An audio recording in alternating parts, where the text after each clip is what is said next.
The Rodecaster Pro is a really awesome all-in-one tool for producing podcasts and audio, but one of the most frequently asked questions I get on this channel, pretty much more than any other, is how do you use audio from the Rodecaster Pro in your videos? And really, you just need to use this as you would any other external recorder, so I'm going to show you how to do that right now. Basically, I've got my Rodecaster Pro recording audio. It's not connected to anything, it's on its own. And I've got my Canon EOS R recording video. It doesn't have any mics plugged into it or anything, it's just the internal microphone. And so to match up the audio with the video, all I need to do is import the video file from the EOS R and the audio file from the Rodecaster Pro into Final Cut Pro. You could do this in any editing software. I'm just a Final Cut Pro.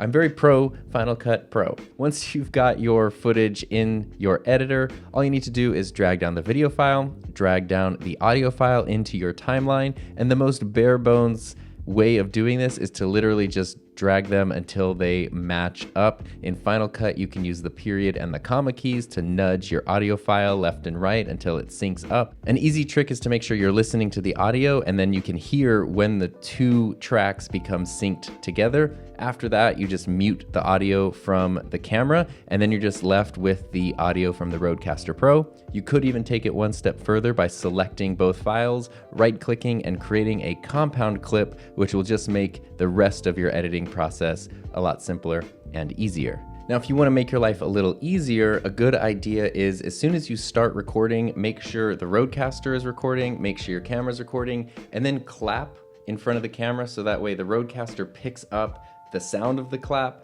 and the camera picks up the visual cue of the clap.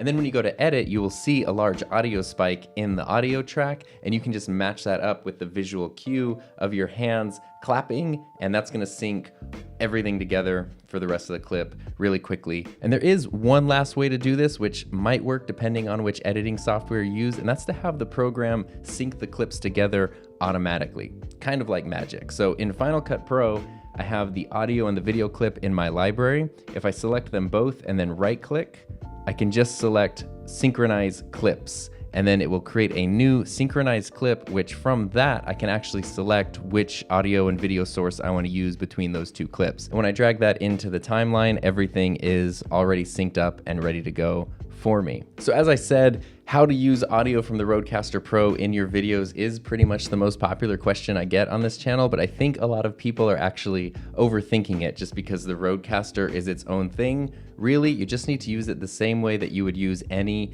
external audio recorder, and you're gonna get pretty awesome results. Now, if you do want to use the Rodecaster for streaming, I did put together an entire video all about using the Rodecaster Pro with OBS, and then I also put together a playlist of Rodecaster Pro and microphone videos if you want to learn more about that and some podcasting gear.